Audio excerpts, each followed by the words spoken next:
Hello guys, and welcome to this video.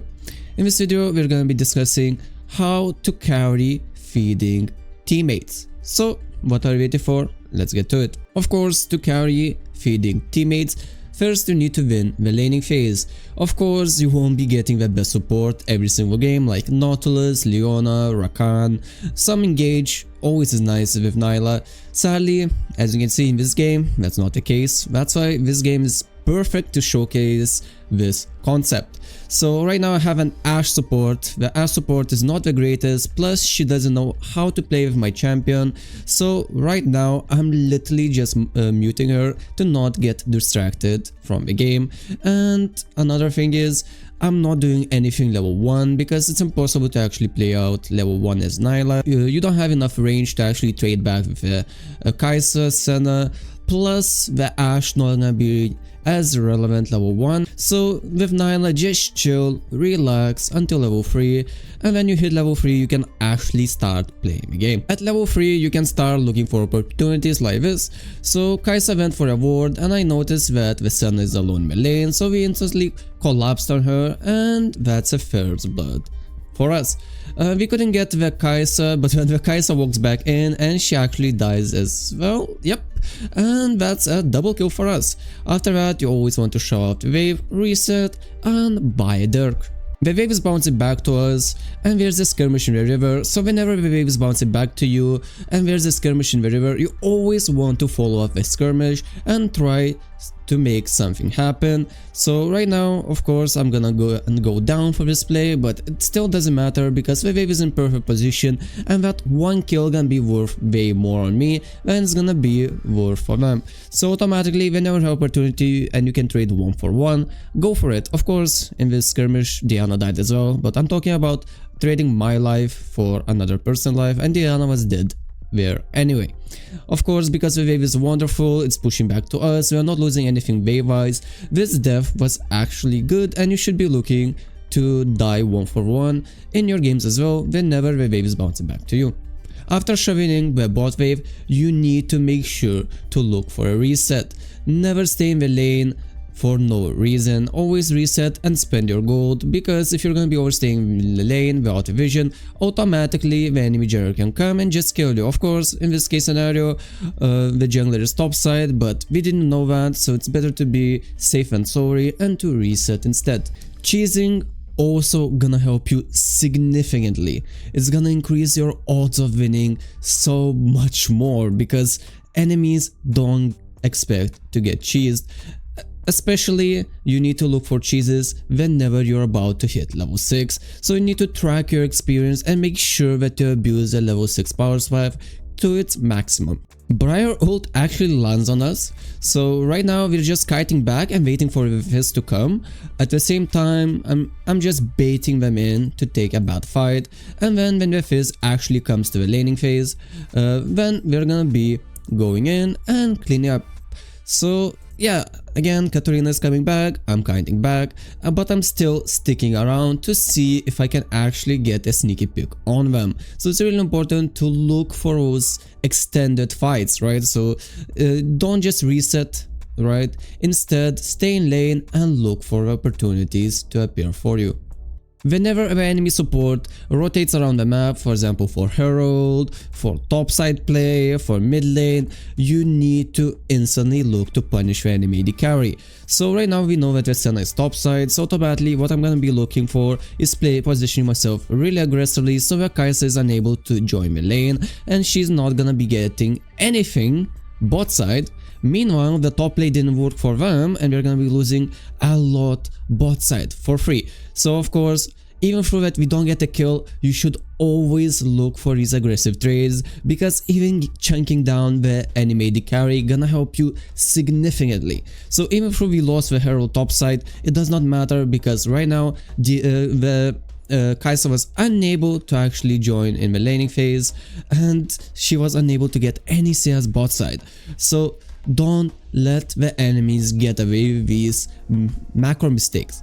Punish them instantly, and that's gonna be putting you in a way better position, because you're gonna be putting one of their members really far behind, and we know that AD carry is the most damage role in the game. Literally, the AD carry deals significant amount of damage to turrets, significant amount of damage to objectives, and yeah, if you're gonna be making enemy AD carry less useful than you are, you're gonna be winning more games that way as well.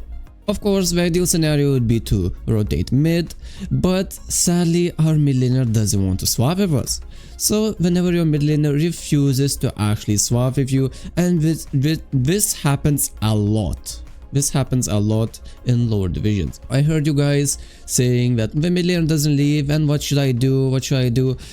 So if a mid laner refuses to leave a mid lane, just go bot lane, right? Just try to make something work bot side, because I mean it's not gonna be optimal for you to actually share your gold and experience with a mid laner, and that's gonna be putting you even more behind.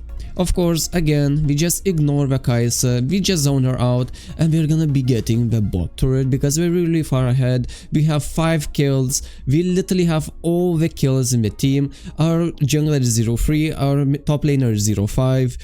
So literally this game is on us. So yeah, another 2 cheesy picks here. We tried to go in on Diana, but it didn't work out.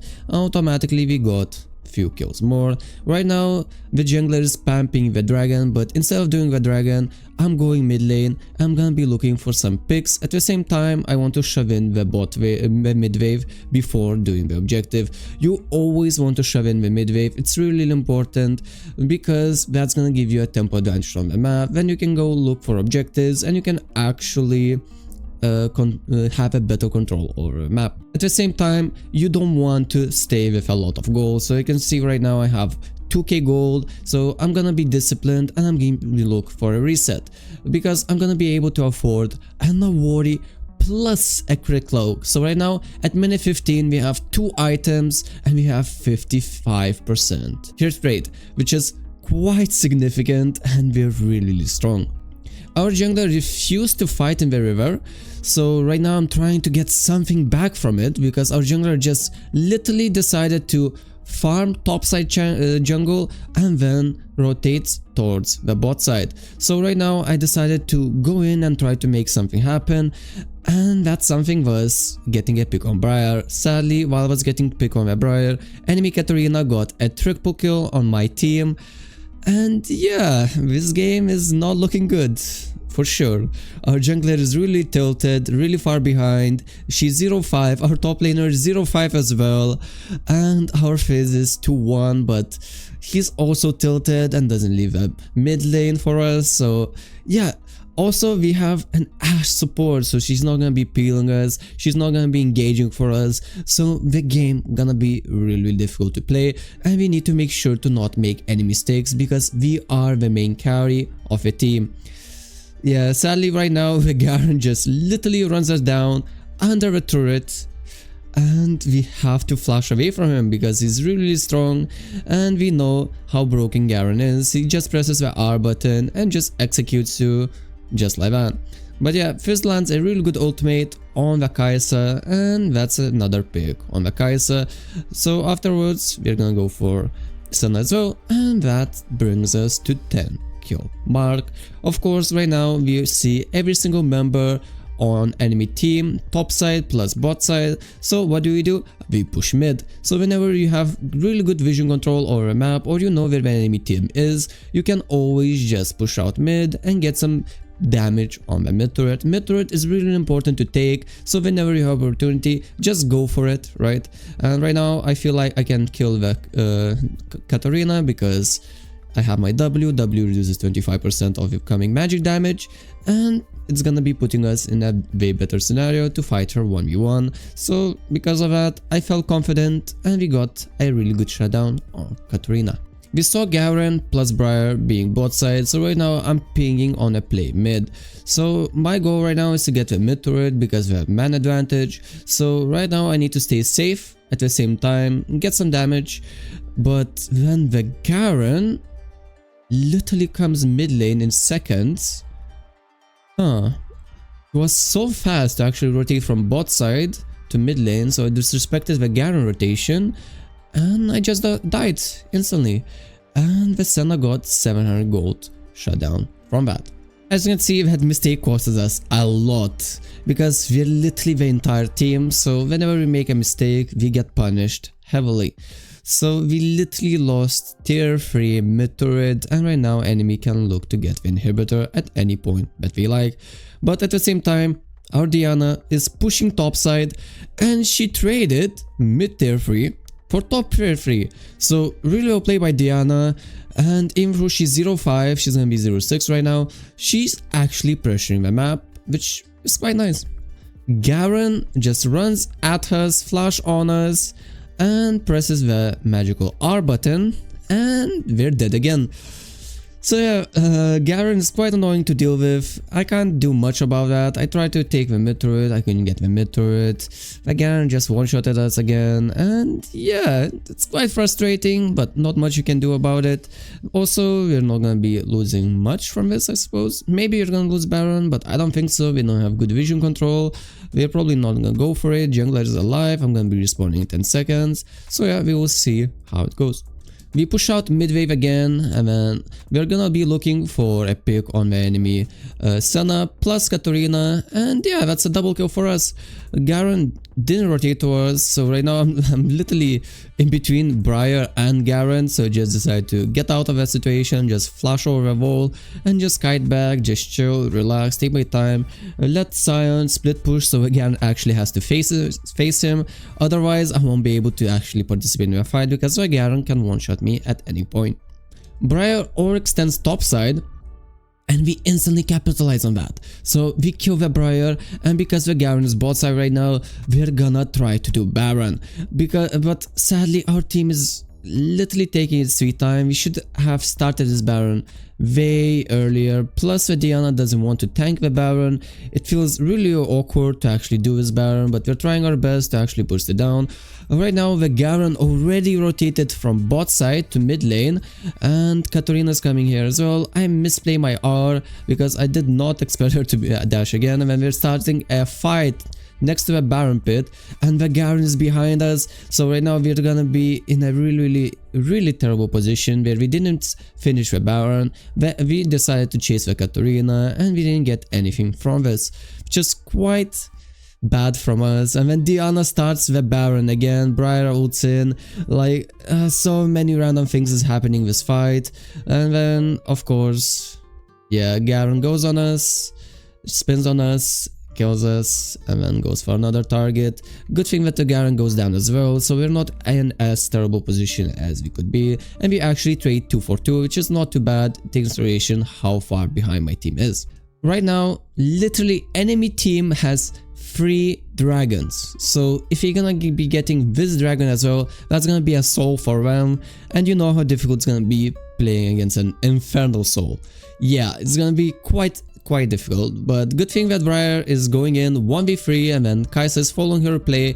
Sadly, the Briar actually pushes us out, and Garen flashes and silences us again.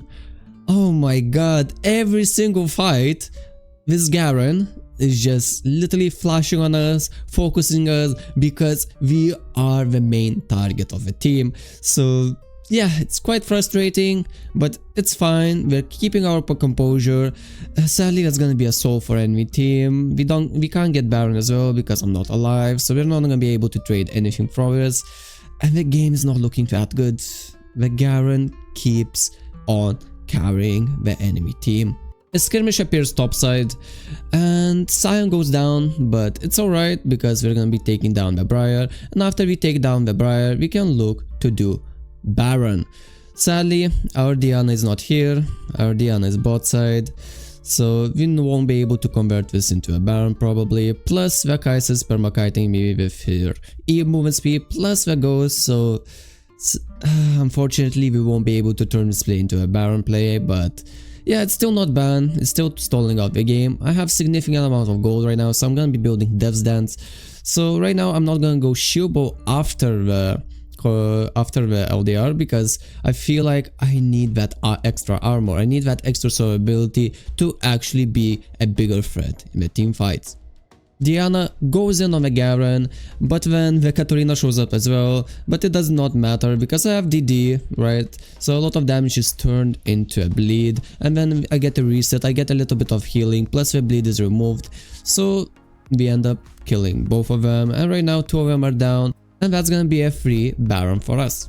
Another thing about Nilah that I love, she's dealing significant amount of damage to a Baron. Literally look, every single Q I deal 600 damage, which is so much to be honest. Ashe lands a magnificent ultimate mid lane, and sadly I couldn't burst down the Katarina and couldn't get kill on her, but it does not matter because I'm really fed already. I'm already level 16 and we're still in a wonderful position before we didn't get that kill. Sadly, I don't respect the Garen's flash. He flashes on me, spins on me and one-shots me. It's my bad, I overstepped. I should never be in the front line, I suppose, against a Garen.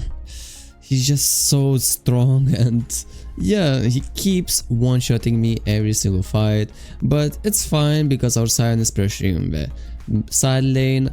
At the same time, there's no minions mid lane, so we won't be able to end the game. The Elder is spawning, we have tempo advantage, so automatically we're gonna be winning this fight if a fight starts, because we have positioning advantage. So right now, I see Briar overstepping, I see Garen overstepping, I go for both of them, I kill Briar, I kill Garen, I flash on the Katarina, and that's a triple kill. And right now, I don't care about the Elder anymore, I'm rushing down the mid lane, and I know this is the game over. This is the play that's gonna be winning us a game. And I kill the Kai'Sa as well, that's a quadra kill for me, which is amazing. We literally kill them all late game, so you can see how broken Nilah is late game and why you should never FF even if your teammates are doing really bad. And right now we're gonna be pushing for the end. So yeah, that's about it for this video. Feel free to leave a like, subscribe, and have a nice rest of your day.